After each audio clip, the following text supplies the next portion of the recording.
We're going to get started, so I'll let everyone get to their seats.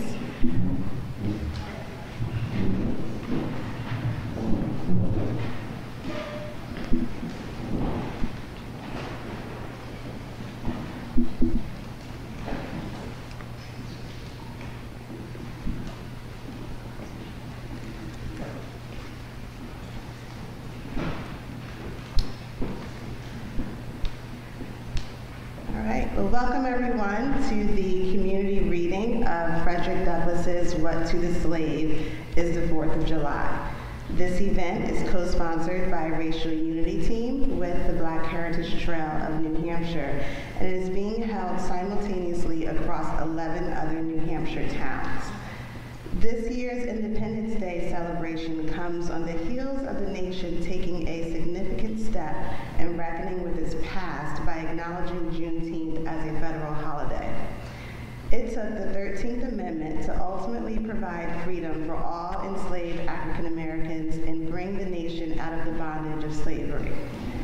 Both Juneteenth and Independence Day champion landmark victories and a prideful history and culture. The reading of Frederick Douglass's speech reminds us that the combined holidays of Juneteenth and July 4th that fall so close to one another on the calendar provides a moment for us all to consider the meaning and manifestation of a more inclusive freedom, even as the fight for justice continues. If you are unfamiliar with Racial Unity Team, please go to our website and view our mission and programs, and also donate to Racial Unity Team, Black Heritage Trail, and any other organization fighting for racial and social justice. I want to say a huge thank you to all the participants reading tonight and all of you sharing this space with us.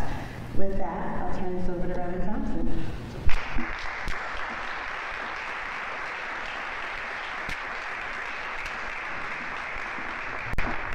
Good morning, everyone. Or good day. Good day. On behalf of the Black Heritage Trail of New Hampshire, I welcome you all. Some of you may be aware of the Black Heritage Trail that actually is in Portsmouth, the Portsmouth Black Heritage Trail. We hope that we will be in Exeter over this coming year, so there will be a trail marked to some degree in Exeter. We're going to try to begin it at least. We know there already exists a trail, but we're going to hopefully mark it this year.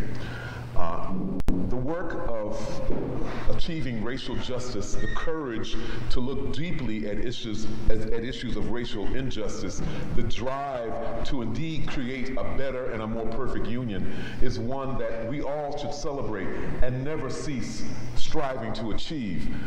We're bold in our nation to say that people who historically have fought, everyone who's different fights with the others, we can do something different in America. We dare to say that we can be one nation in spite of our differences, one nation because of our differences, one nation under God. This is not an easy task.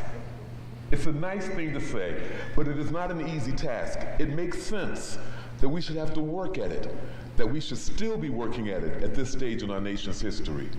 It is a testament to our perseverance and to the durability of that ideal, those ideals that founded our nation, that we are here today, and I'm grateful to see you. The speech that we're going to be reading this afternoon, well, it is this afternoon, we've already established that, haven't we? The speech that we will be reading was read by Frederick Douglass in Rochester, New York in 1852, and on the 5th of July. And it was written in answer to the question, what to the slave is the 4th of July. So thank you for joining in this community reading. It's one of 14, actually, that will be occurring in our state today. 14 cities in New Hampshire will be reading at this hour this speech by Frederick Douglass. I think that's a pretty incredible thing. It was given again by Frederick Douglass on the 5th of July in 1852 in Rochester. In 2021, community values that we had regarded as settled and consensual, the rule of law, the peaceful transfer of power, free and fair elections, are threatened on many levels. This grim fact gives renewed urgency to communications of this kind. Frederick Douglass's own times were worse. as the country fractured and approached civil war.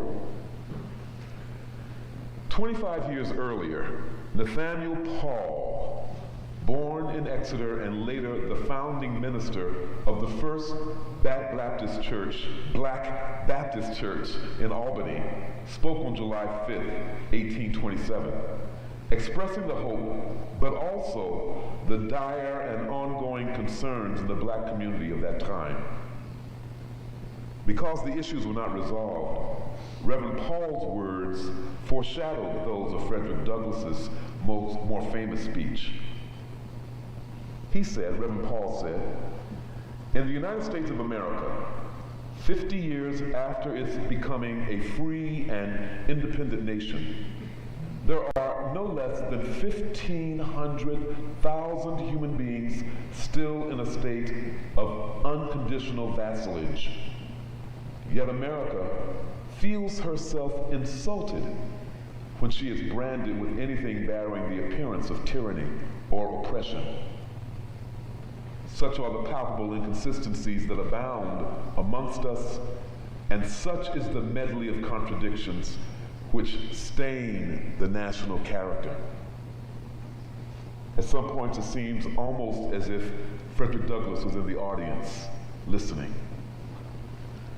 That bit of history comes to us from David Weber.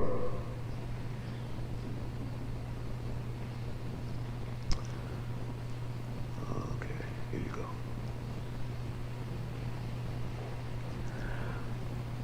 Now the speech. Not right yet. Now to Pat.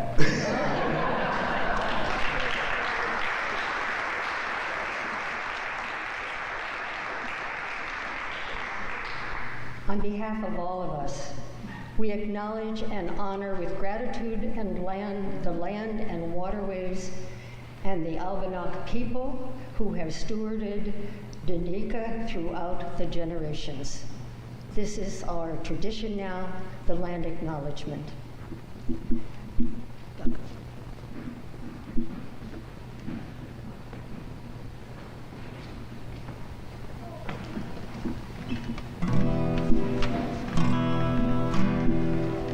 I hope you guys will join me in singing this song that many of you have heard before. When I think of Frederick Douglass, I think of courage and resolve and that perseverance that Bob Thompson was talking about. And I want to sing this song, "Ain't Gonna Let Nobody Turn Me Around." Ain't gonna let nobody turn me around, turn me around, turn me around. Ain't gonna let nobody turn me around. Gonna keep on talking, keep on walking, marching up to freedom land. Ain't gonna let segregation turn me around, turn me around, turn me around. Ain't gonna let segregation turn me around. Gonna keep on talking, keep on walking, marching up to freedom land. Ain't gonna let injustice turn me around, turn me around, turn me around. Ain't gonna let injustice turn me around. Gonna keep on talking, keep on walking, marching up to freedom land. Ain't gonna let nobody, ain't gonna let nobody turn me around, turn me around, turn me around. Ain't let nobody turn me around. Gonna keep on talking, keep on walking, marching up to freedom land.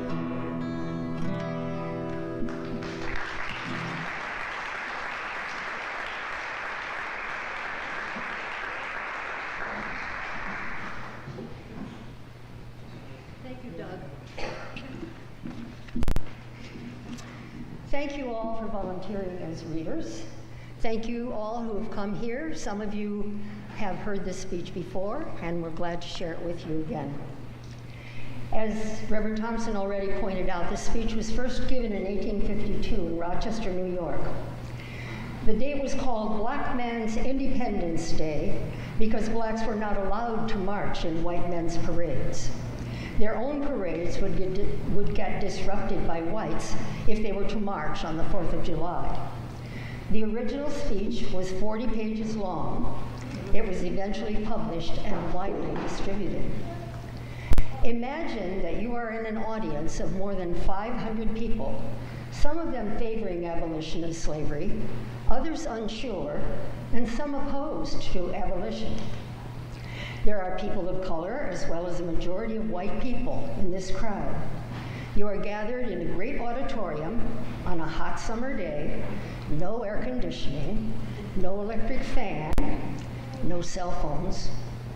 Listen to the sophisticated level of Frederick Douglass's use of the English language, keeping in mind that it was against the law to teach black people to read and write. Listen to the emotion of his words. Many of you are playing two roles today.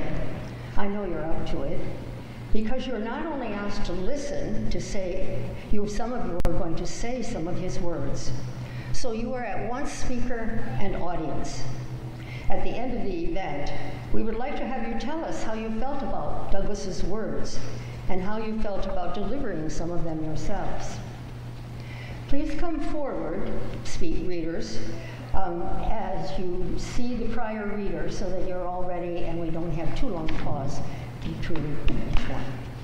Thank you. Reverend Thompson, I think you open.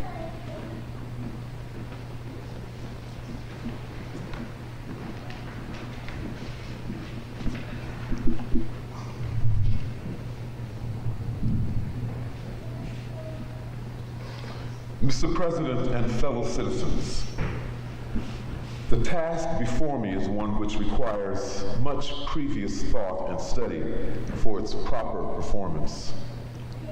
I do not remember ever to have appeared as a speaker before any assembly more shrinkingly, nor with greater distrust of my ability than I do on this day. The papers and placards say that I am to deliver a 4th of July oration. The fact is, ladies and gentlemen, the distance between this platform and the slave plantation from which I escaped is considerable, and the difficulties to be overcome in getting from the latter to the former are by no means slight. That I am here today is to me a matter of astonishment as well as gratitude. This, for the purpose of this celebration, is the 4th of July. It is the birthday of your national independence and of your political freedom. This, to you, is what the Passover was to the emancipated people of God.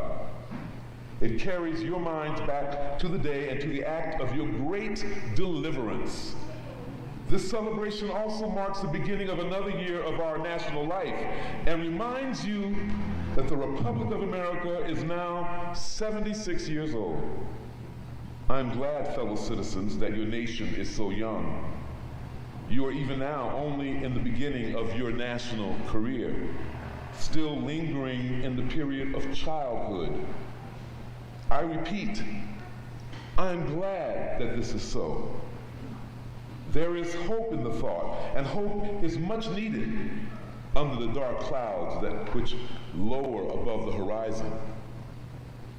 Fellow citizens, 76 years ago, the people of this country were British subjects. The style and title of your sovereign people, in which you now glory, was not yet then born. You were under the British crown. Your fathers esteemed the English government as the home government, England as the fatherland, although a considerable distance from your home, imposed in the exercise of its parental prerogatives upon its colonial children such restraints, burdens and limitations as is in its mature judgment it deemed wise, right, and proper.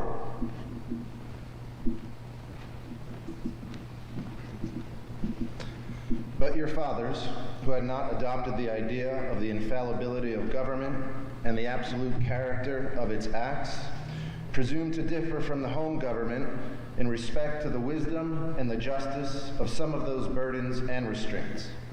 They went so far as to pronounce the measures of government unjust, unreasonable, and oppressive, and altogether such as ought not to be quietly submitted to. I scarcely need say, fellow citizens, that my opinion of those measures fully accords with that of your fathers. Feeling themselves harshly and unjustly treated by the home government, your fathers, like men of honesty and men of spirit, earnestly sought redress. They petitioned and remonstrated. They did so in decorous, respectful, and loyal manner. This, however, did not answer the purpose. They saw themselves treated with sovereign indifference, coldness, and scorn, yet they persevered.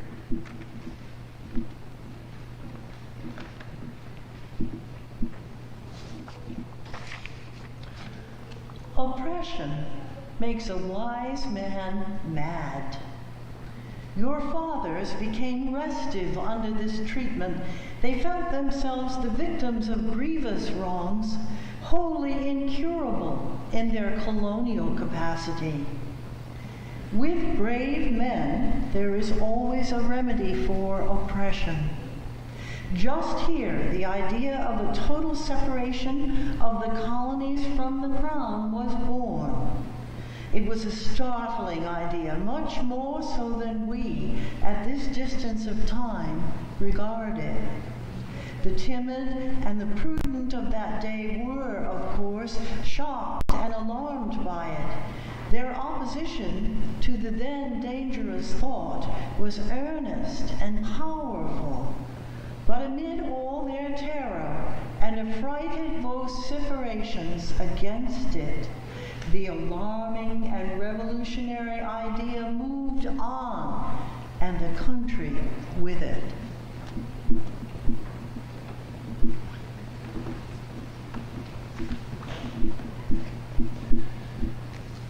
On the 2nd of July, 1776, the Old Continental Congress, to the dismay of the lovers of ease and the worshippers of property, clothed that dreadful idea with all the authority of national sanction. They did so in the form of a resolution. We seldom hit upon resolutions drawn up in our day whose transparency is at all equal it. Resolved that these united colonies are, and of right, ought be free and independent states, that they are absolved from all allegiance to the British Crown.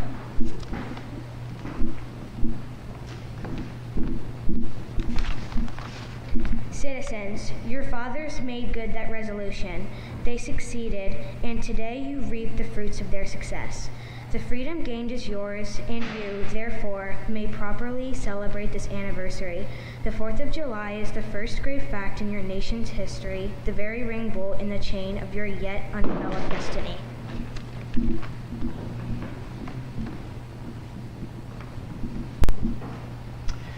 Pride and patriotism, not less than gratitude, prompt you to celebrate and to hold it in perpetual remembrance.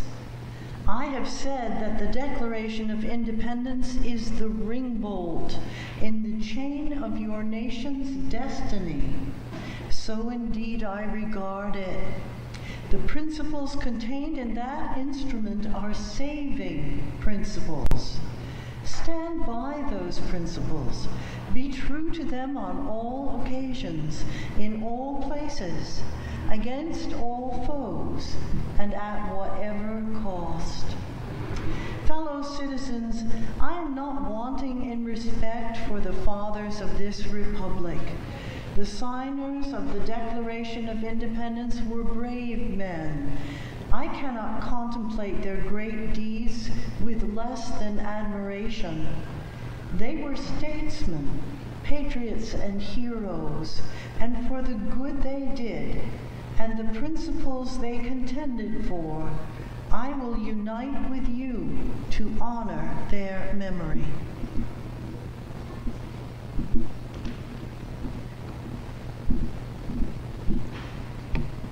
They love their country better than their own private interests, and all will concede that that is a rare virtue that ought to command respect. He who will intelligently lay down his life for his country is a man who is not in human nature to despise. Your fathers staked their lives, their fortunes, and their sacred honor on the cause of their country. In their admiration of liberty, they lost sight of all other interests. They were peacemen, but they preferred revolution to peaceful submission to bondage. They were quiet men, but they did not shrink from agitating against oppression. They showed forbearance, but they knew its limits. They believed in order, but not in the order of tyranny.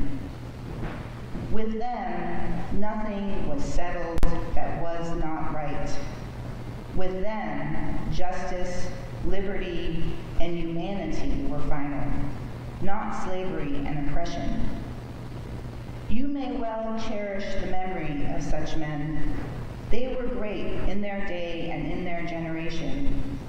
Their solid manhood stands out the more as we contrast it with these degenerate times.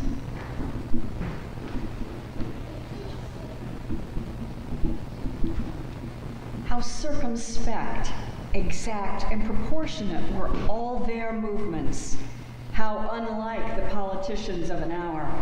Their statesmanship looked beyond the passing moment and stretched away into the strength of the distant future.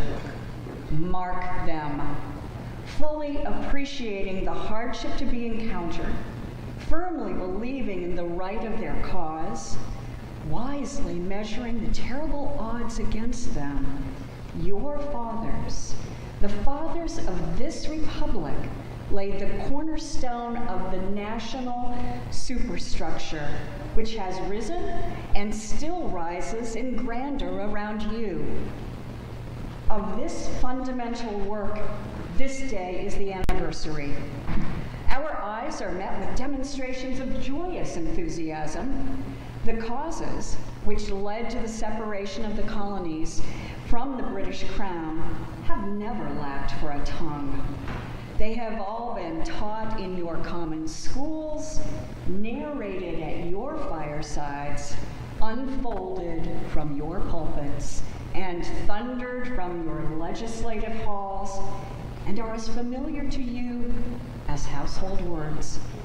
They form the staple of your national poetry and eloquence. I leave, therefore, the great deeds of your fathers to others.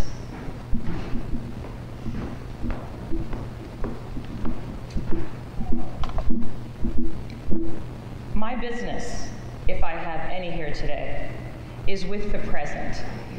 The accepted time with God and his cause is the ever-living now. We have to do with the past only as we can make it useful to the present and to the future. Now is the time, the important time. Your fathers have lived, died, and have done their work, and have done much of it well. You live and must die, and you must do your work. You have no right to enjoy a child's share in the labor of your fathers unless your children are the blessed by their labors. You have no right to wear out and waste the hard-earned fame of your fathers to cover your indolence. Fellow citizens, pardon me. Allow me to ask, why am I called upon you to speak here today? What have I, or those who I represent, to do with your national independence? Are the great principles of political freedom and natural justice embodied in that Declaration of Independence extended to us? am I therefore called upon to bring humble offering to the national altar and to confess the benefits and express devout gratitude for the blessings resulting from your independence to us. Would to God, both for your sakes and ours, that an affirmative answer could be truthfully returned to these questions. Then would my task be light and my burden easy and delightful? But such is not the state of the case. I say it with a sad sense of disparity between us. I am not included within the pale of this glorious anniversary. Your high independence only reveals the immeasurable distance between us.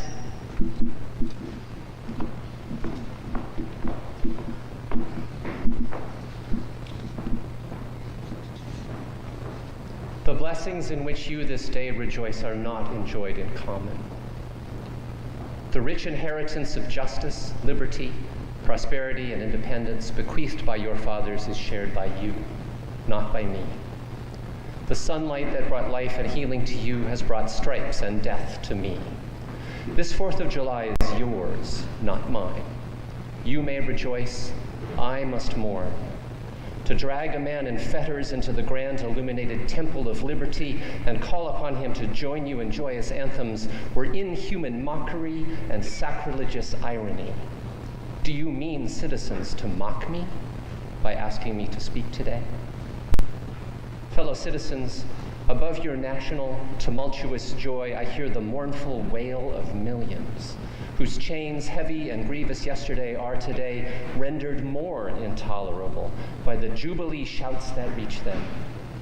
To forget them, to pass lightly over their wrongs, and to chime in with the popular theme would be treason most scandalous and shocking, and would make me a reproach before God and the world.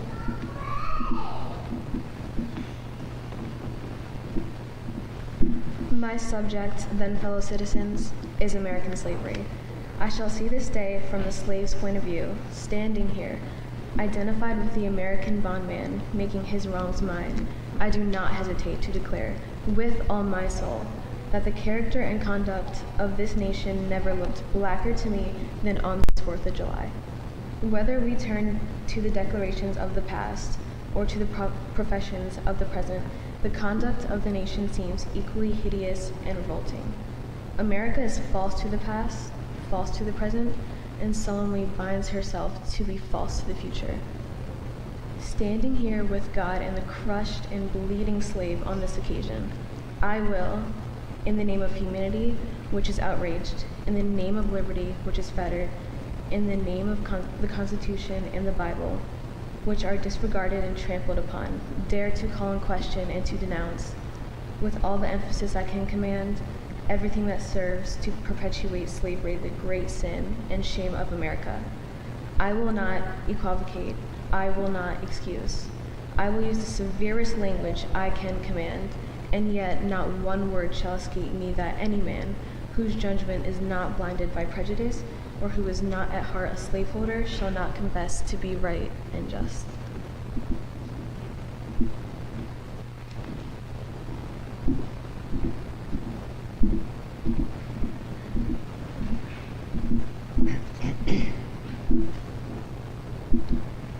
I fancy I hear someone of my audience say, it is just in this circumstance that your brother abolitionists failed to make a favorable impression on the public mind.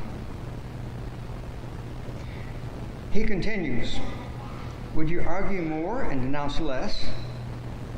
Would you persuade more and rebuke less? Your cause would be much more likely to succeed. But I submit, where all is plain, nothing is to be argued. What point in the anti-slavery creed would you have me argue? On what branch of the subject do the people of this country need light?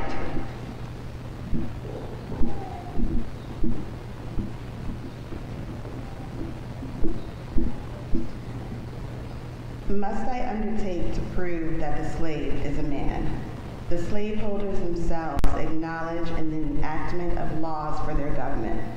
They acknowledge it when they punish disobedience on the part of the slave. There are 72 crimes in the state of Virginia, which, if committed by a black man, subject him to the punishment of death, while only 2 of the same crimes will subject a white man to the like punishment. What is this but the acknowledgement that the slave is a moral, intellectual, and responsible being? 7 statute books are covered with enactments forbidding, under severe fines and penalties, the teaching of the slave to read or to write. When you can point to any such law in reference to the beasts of the field, then I may consent to argue the manhood of the slave. When the dogs in your streets, when the fowls of the air, when the cattle on your hills, when the fish of the sea and the reptiles that crawl shall be unable to distinguish the slave from a brute, then will I argue with you that the slave is a man.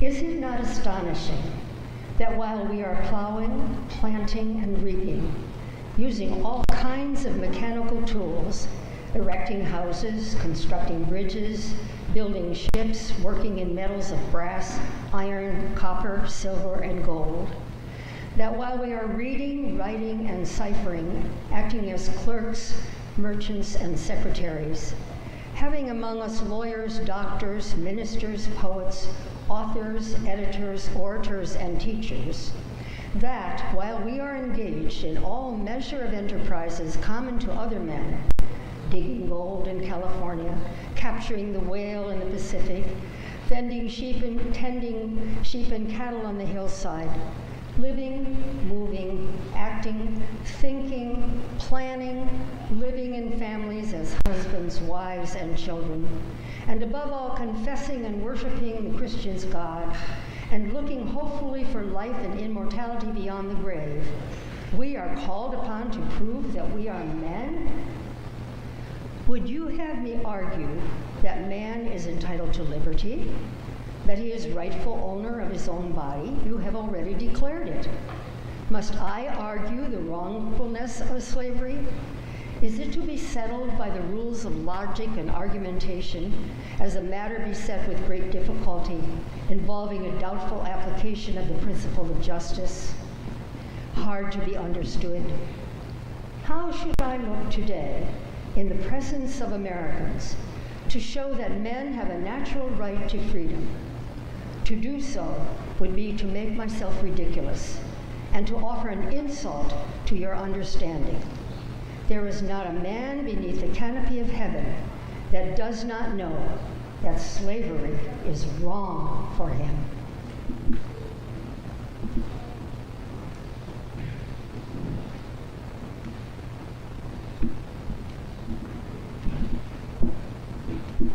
What? Am I to argue that it is wrong to make men brutes? To rob them of their liberty, to work them without wages? To keep them ignorant of their relations to their fellow men? To beat them with sticks, to flay their flesh with the lash? To load their limbs with irons, to hunt them with dogs? To sell them at auction? To sunder their families, to knock out their teeth, to burn their flesh, to starve them into obedience and submission to their masters?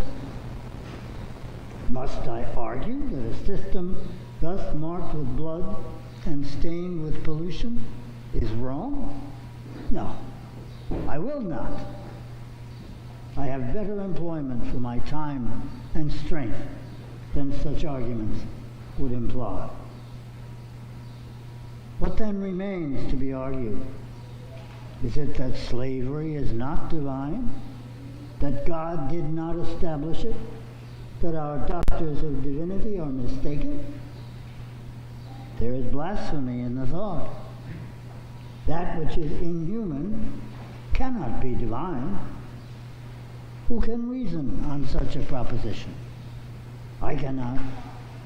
The time for such argument is past.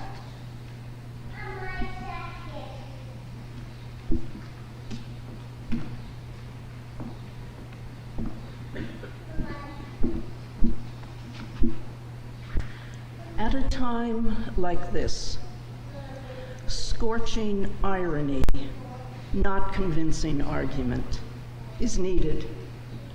Oh, had I the ability and could I reach the nation's ear, I would today pour out a fiery stream of biting ridicule, blasting reproach, withering sarcasm, and stern rebuke. For it is not the light that is needed, but fire. It is not the gentle shower, but thunder. We need the storm, the whirlwind, and the earthquake. The feeling of the nation must be quickened. The conscience of the nation must be roused. The propriety of the nation must be startled. The hypocrisy of the nation must be exposed. And its crimes against God and man must be proclaimed and denounced.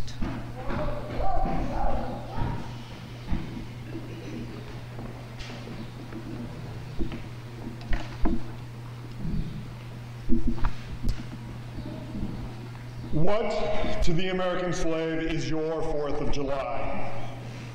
I answer, a day that reveals to him, more than all other days in the year, the gross injustice and cruelty to which he is the constant victim. To him, your celebration is a sham, your boasted liberty an unholy license, your national greatness swelling vanity. Your sounds of rejoicing are empty and heartless. Your denunciations of tyrants, brass-fronted impudence. Your shouts of liberty and equality, hollow mockery.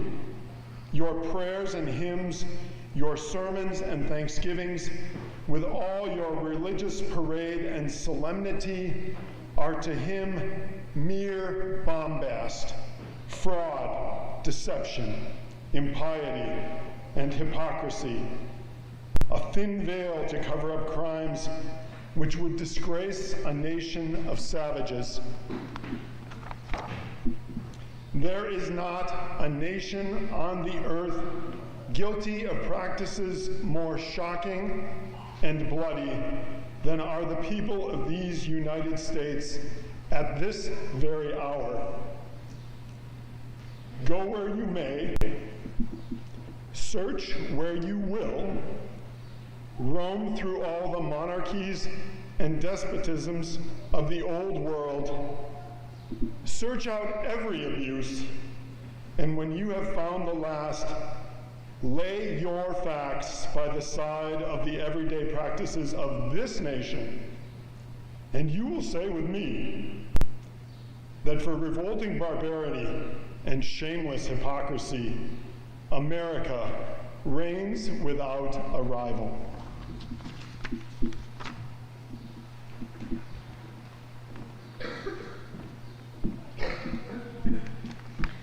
Take the American slave trade, which we are told by the papers is especially prosperous just now, as the price of men has never been higher, and which is carried on in all the large towns and cities in one half of this Confederacy. This trade is one of the peculiarities of American institutions. In several states, this trade is the chief source of wealth. It is called the internal slave trade, in order to divert it from the horror which the foreign slave trade has contemplated. The foreign slave trade has long been since denounced by this government as piracy, as execrable traffic, To arrest it, this nation keeps a squadron at immense cost on the coast of Africa. Everywhere in this country, it is safe to speak of this foreign slave trade as a most inhuman traffic, opposed alike to the laws of God and of men. It is, however, a notable fact that while so much execration is poured out by Americans upon those engaged in the foreign slave trade, the men engaged in the slave trade between the states pass without condemnation, and their business is deemed honorable. Behold the practical operation of this internal slave trade, the American slave trade, sustained by American politics and American religion. Here you will see men and women reared like swine for the market. You know what is a swine drover? I will show you a man drover. They inhabit all our southern states. They perambulate the country and crowd the highways of the nation with droves of human stock. You will see one of these human flesh jobbers armed with pistol, whip, and bowie knife, driving a company of 100 men, women, and children from the Potomac to the slave market at New Orleans. These wretched people are to be sold singly or in lots to suit purchasers. They are food for the cotton field and the deadly sugar mill.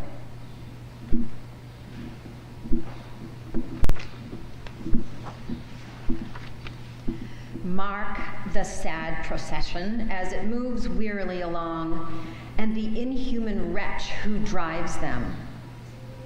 Hear his savage yells and his blood-chilling oaths as he hurries on his affrighted captives.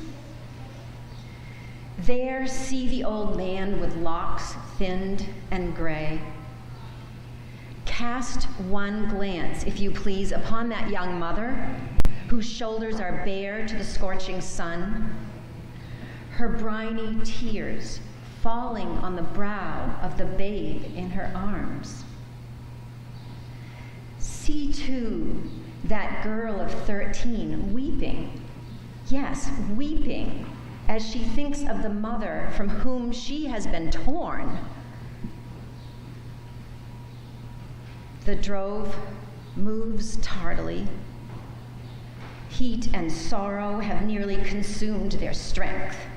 Suddenly, you hear a quick snap, like the discharge of a rifle. The fetters clank, and the chain rattles simultaneously. Your ears are saluted with a scream.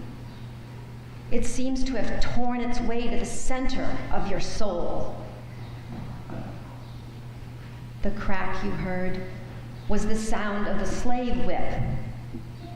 The scream you heard was from the woman who saw, with the babe, her speed faltering under the weight of her child and her chains. That gash on her shoulder tells her to move on. Follow this drove to New Orleans. Attend the auction. See men examined like horses. See the forms of women rudely and brutally exposed to the shocking gaze of American slave buyers. See this drove sold and separated forever, and never forget the deep, sad sobs that arose from that scattered multitude. Tell me, citizens, where under the sun you can witness a spectacle more fiendish and shocking. Yet, this is but a glance at the American slave trade as it exists at this moment in the ruling part of the United States.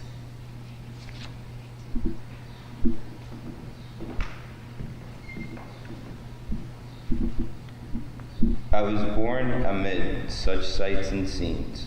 To me, the American slave trade is a terrible reality. The fleshmongers gather up their victims by dozens and drag them, chained to the General Depot at Baltimore. When a significant number has been collected here, a ship is chartered for the purpose of conveying the forlorn crew to Mobile or to New Orleans. From the slave prisons to the ships, they are usually driven into the darkness of night.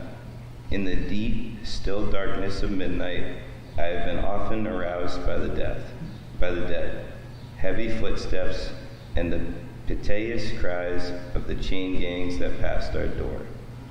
Fellow citizens, this murderous traffic is, today, an active operation in the boasted republic.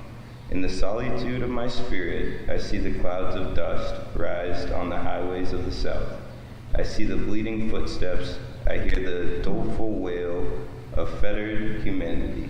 On the way to the slave markets, where the victims are to be sold like horses, sheep, and swine, knocked off to the highest bidder.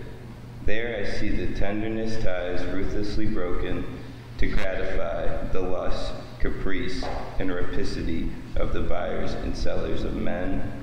My soul sickens at the sight.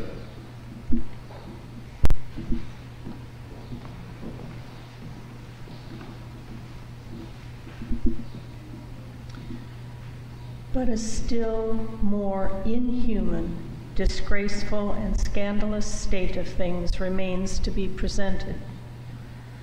By an act of the American Congress not yet 2 years old, slavery has been nationalized in this most horrible and revolting form. Mason and Dixon's line has been obliterated. New York has become as Virginia, and the power to hold, hunt, and sell men, women, and children as slaves remains no longer a mere state institution, but is now an institution of the whole United States. The power is coextensive with the Star-Spangled Banner and American Christianity. Where these go, may also go the merciless slave hunter. Where these are, man is not sacred. He is a bird for the sportsman's gun.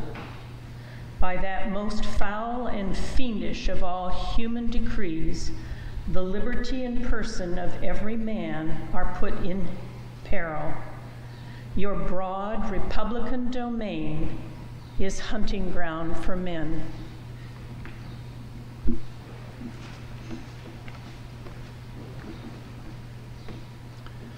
Your lawmakers have commanded all good citizens to engage in this hellish sport. Your president, your secretary of state enforce as a duty you owe to your free and glorious country and to your God, that you do this accursed thing. Not fewer than 40 Americans have, within the past 2 years, been hunted down and, without a moment's warning, hurried away in chains and consigned to slavery and excruciating torture.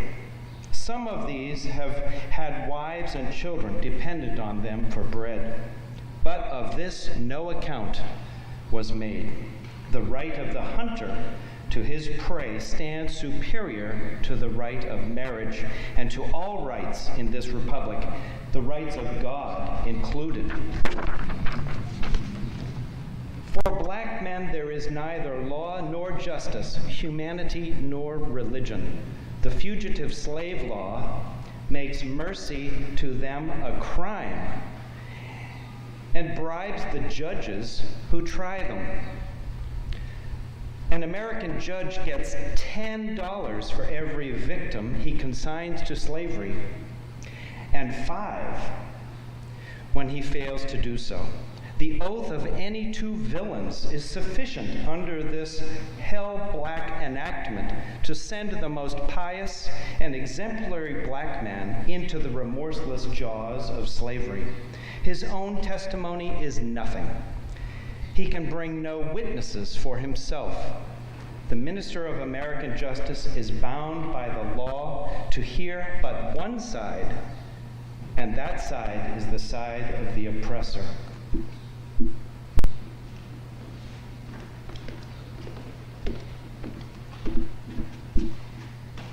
Let this damning fact be perpetually told. Let it be thundered around the world that in tyrant-killing, king-hating, people-loving, democratic Christian America, the seats of justice are filled with judges who hold their offices under an open and palpable bribe and are bound in deciding in the case of a man's liberty to hear only his accusers. In glaring violation of justice, in shameless disregard of the forms of administering law, in cunning arrangement to entrap the defenseless, and in diabolical intent, this fugitive slave law stands alone in the annals of tyrannical legislation.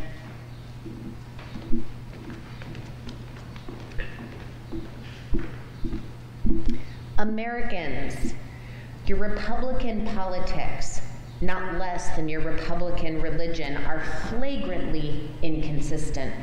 You boast of your love of liberty, your superior civilization, and your pure Christianity, while the whole political power of the nation is solemnly pledged to support and perpetuate the enslavement of 3 million of your countrymen. You hurl your anathemas at the crowded-headed tyrants of Russia and Austria, and pride yourselves on your democratic institutions, while you yourselves consent to be mere tools and bodyguards of the tyrants of Virginia and Carolina. You invite to your shores fugitives of oppression from abroad, honor them with banquets, greet them with ovations, cheer them, toast them, salute them, protect them, and pour out your money to them like water. But the fugitives from your own land you advertise, hunt, arrest, shoot, and kill. You glory in your refinement and your universal education, yet you maintain a system as barbarous and dreadful as ever stained the character of a nation. A system begun in avarice and supported in pride and perpetuated in cruelty.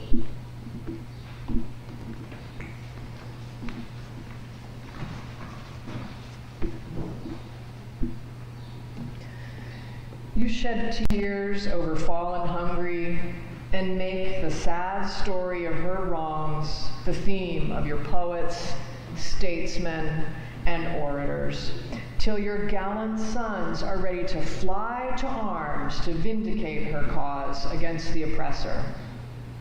But in regard to the 10,000 wrongs of the American slave, you would enforce the strictest silence and would hail him as an enemy of the nation who dares to make those wrongs the subject of public discourse.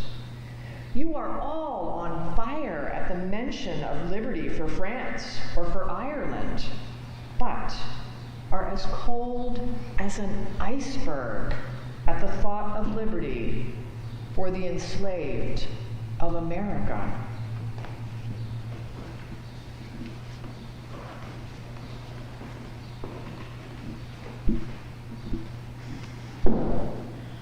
You discourse eloquently on the dignity of labor, yet you sustain a system which, in its very essence, casts a stigma upon labor.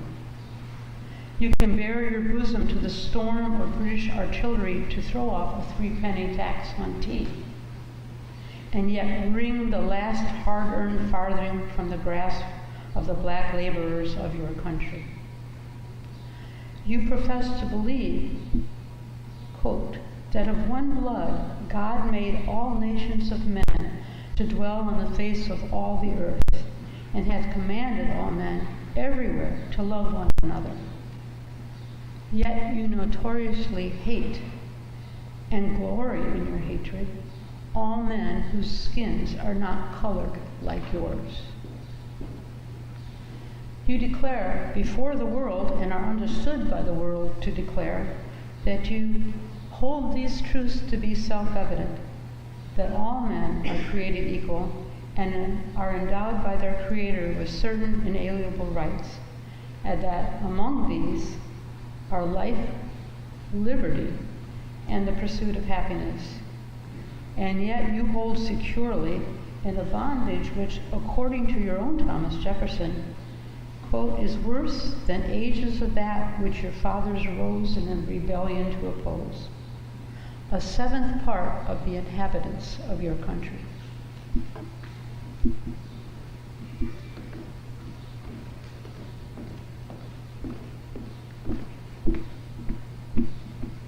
Fellow citizens, I will not enlarge further on your national inconsistencies. The existence of slavery in this country brands your republicanism as a sham, your humanity as a base pretense, and your Christianity as a lie. It destroys your moral power abroad. It corrupts your politicians at home.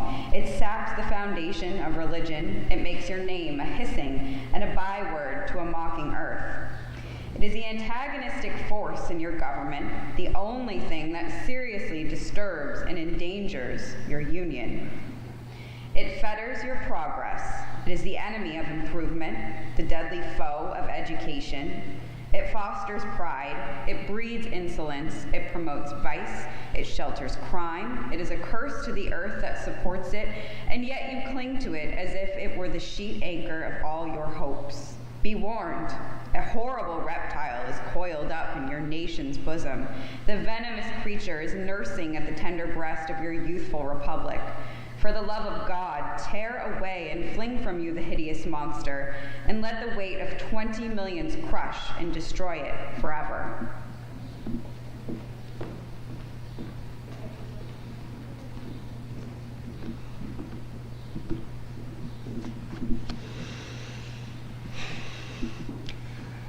But it is answered in reply to all this that precisely what I have now denounced is, in fact, guaranteed and sanctioned by the Constitution of the United States.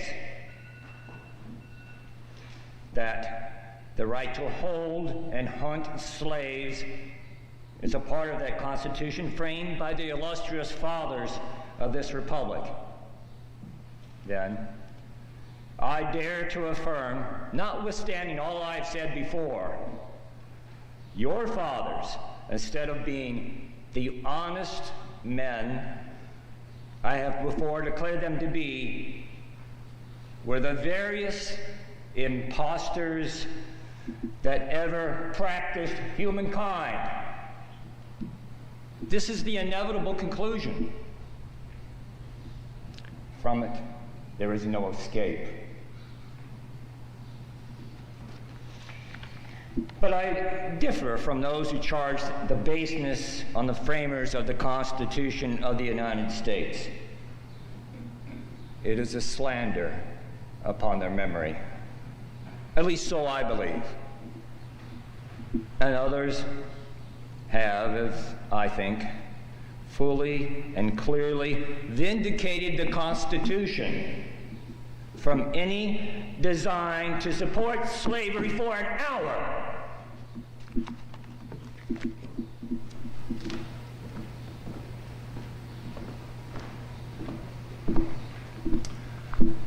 Allow me to say, in conclusion, notwithstanding the dark picture I have this day presented of the state of the nation, I do not despair of this country.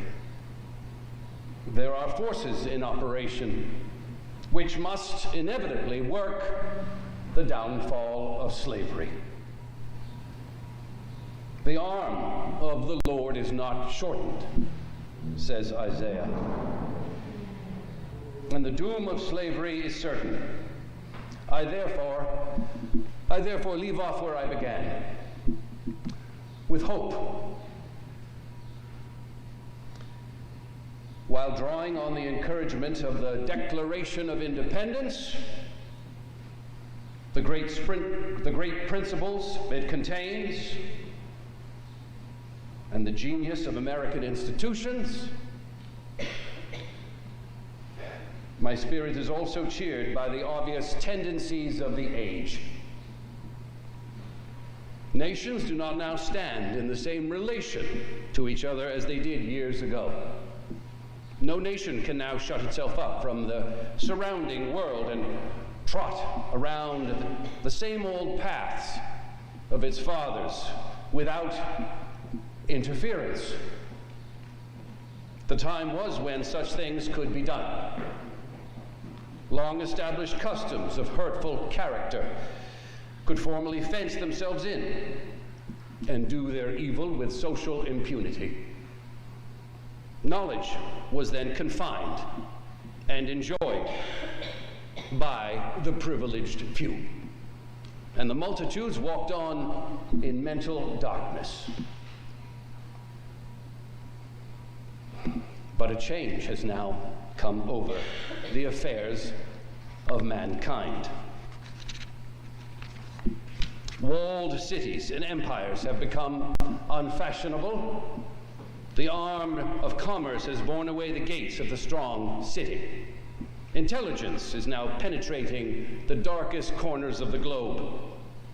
It makes its pathway over and under the sea as well as on the earth. Wind, steam, lightning are its chartered agents. Oceans no longer divide but link nations together. From Boston to London is now a holiday excursion. Space is comparatively annihilated. Thoughts expressed on one side of the Atlantic are distinctly heard on the other. The far-off and almost fabulous Pacific rolls on in grandeur at our feet.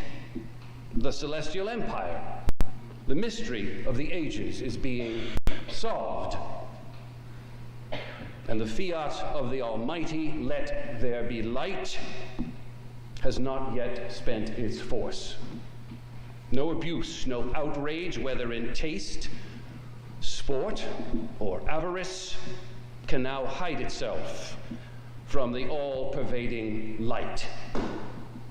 The iron shoe and the crippled foot of China must be seen in contrast with nature. Africa must rise and put on her yet unwoven garment. And as the Bible instructs, Ethiopia must stretch out her hand unto God. In the fervent aspirations of William Lloyd Garrison, I say, and let every heart join in saying it together. And so I will ask you, as Mr. Douglas expressed in 1852, to turn to your program, if you might, and read with me the poem written by Mr. Garrison from Newburyport, whose statue still stands, of course. A little of interest to know something of their relationship between Mr. Garrison and Mr. Douglas. Complicated, but it says something here that he quotes him at the end of this speech. And the only thought I might have is that to offer as we read it together collectively is that to drive it to the end of the phrase and hit that last word. So, shall we give it a go? Good, here we go. God speed the year of Jubilee, the wide world o'er, when from the galling chains set free, the oppressed shall vilely bend the knee, and wear the yoke of tyranny like brutes no more. That year will come, and freedom's reign. To man his plundered rights again restore. God speed the day when human blood shall cease to flow. In every clime be understood the claims of human brotherhood, and each return for evil good, not blow for blow. That day will come, all feuds to end, and change into a faithful friend, each foe. Thank you so much, and to all of you.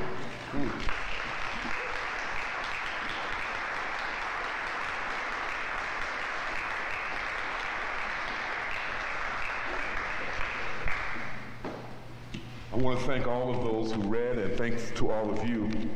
I am amazed at Frederick Douglass's language and at its currency for us. It's actually distressing. Here's a poem, Frederick Douglass, which was written by Robert Hayden.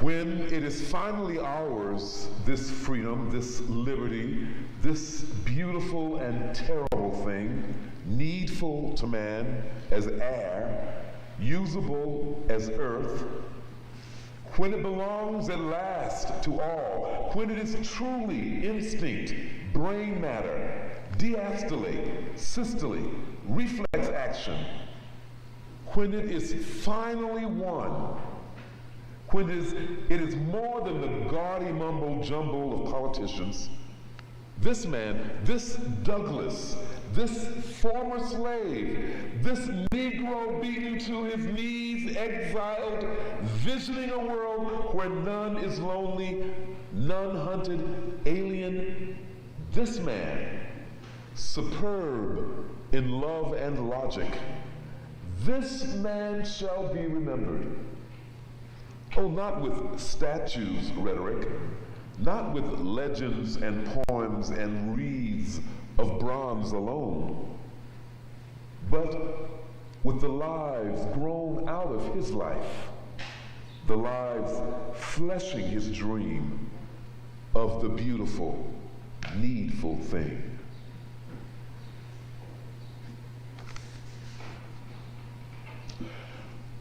My mind and my heart is full of the memory of our latest, newest national holiday, Juneteenth, and the freedom that it finally meant for all people of color.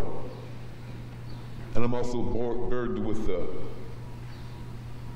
terrible seriousness and critical reality of our nation at this time. And so I'm offering two songs.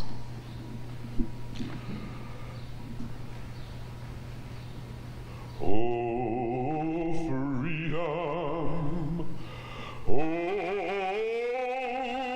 freedom, oh, freedom over me. And before I'll be a slave, I'll be buried in my grave. And go home to my Lord and be free. And go home to my Lord and be free.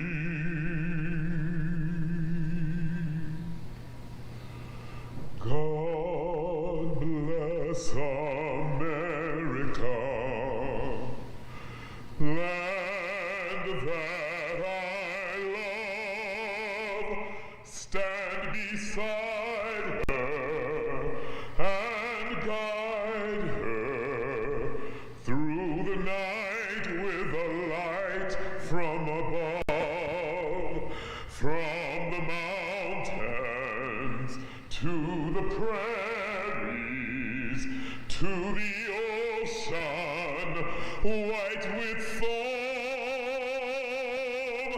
God bless America, my home.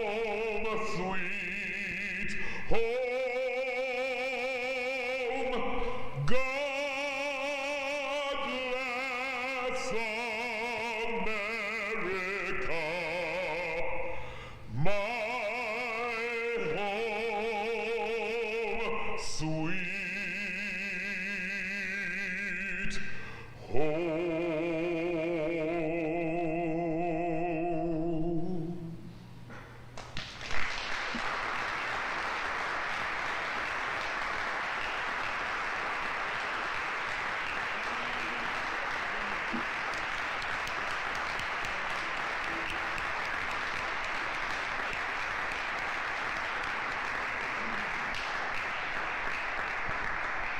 The applause is for all of you for listening to this painful but powerful speech, for participating and reading the poem, and especially to our readers who did such a magnificent job.